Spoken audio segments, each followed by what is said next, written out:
One way to convince others to try a new game is to compare it to a successful or popular one. Sometimes this can be a great way to convey things that people might not understand, but now everyone is making a game like Stardew Valley or Slay the Spire. Sometimes there's the hint of a comparison between two games, however, upon further inspection the two games couldn't be further from each other. While working in various retail environments for close to 6 years, I heard all types of false statements like, Witcher 3 is a worse Skyrim, Cyberpunk is just a sci-fi Grand Theft Auto, and Assassin's Creed games are actually good. With all this in mind, I saw an upcoming game that made a striking resemblance to Nine Souls, which was just released to some great reviews, so I thought I would give it a shot to see if the two compare, or this is another instance of what you see isn't what you get.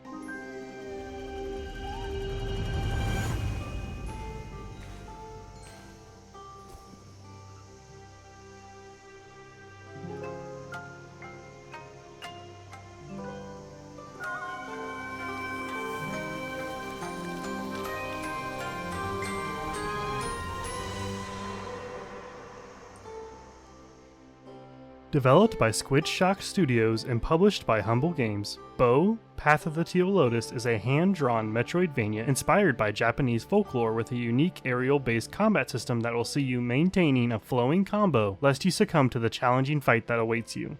The comparison to Nine Souls is easy to see, as both are Metroidvania-style games and both use an Asian hand-drawn aesthetic, however it felt like everything else was completely different. Drawing inspirations on more traditional Metroidvania style progression with some Zelda-like elements, including these little Korok little guys for you to find around the map, and of course this.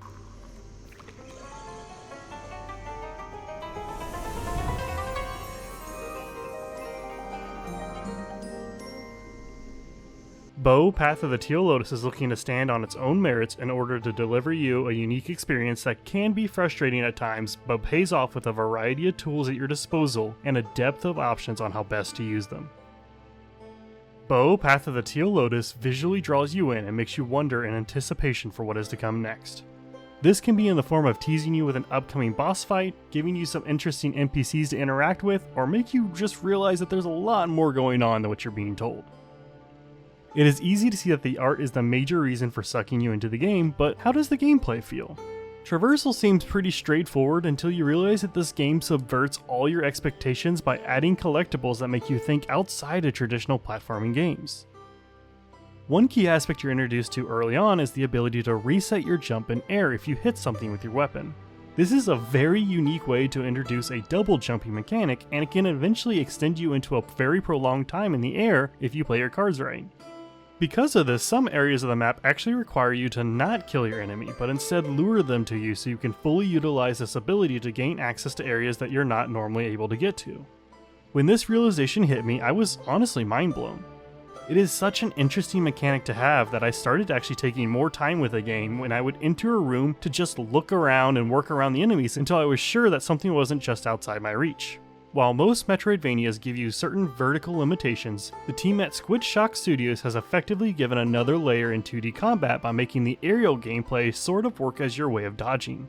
It was a little frustrating at first as I was having difficulties trying to figure out hitboxes, and I would sometimes have a lack of something in the air to keep me off my ground, but as time went on I started to wrap my head more around this unique combat system. And this is also not to mention that you can get Daruma dolls to use in combat to have various effects, as well as Omamori that enhance certain abilities like doing more damage at the expense of taking more damage. By the end of the demo, I wasn't sure what else could have been added, but I really only saw a few actual power-ups that you would see for a traditional Metroidvania, so I imagine that there's going to be a lot more mechanics to tie into your arsenal that will not only keep the game fresh and engaging, but set the game up for tons of potential in the speedrunning communities. Overall, I really enjoyed my time with Bo, Path of the Teal Lotus. I still feel like the combat system could use some sort of dodging to it, and sometimes it is a little awkward to swap between attacking, jumping to maintain height, and worrying about using your bat. But I feel like this is something that may just click as time goes on, as I found that some combat scenarios later on were easier than when I was first trying to get used to the controls. I think the art is phenomenal, and although the game will undoubtedly be compared to Nine Souls, I think it's done more than enough to avoid being called a clone or a copy of it when it releases on July 17th. Although, it may be helpful for others to compare it, as it will always help drive traffic to another great gem. But that'll be it for this video. I hope you have a great rest of your day, and as always, be kind to one another.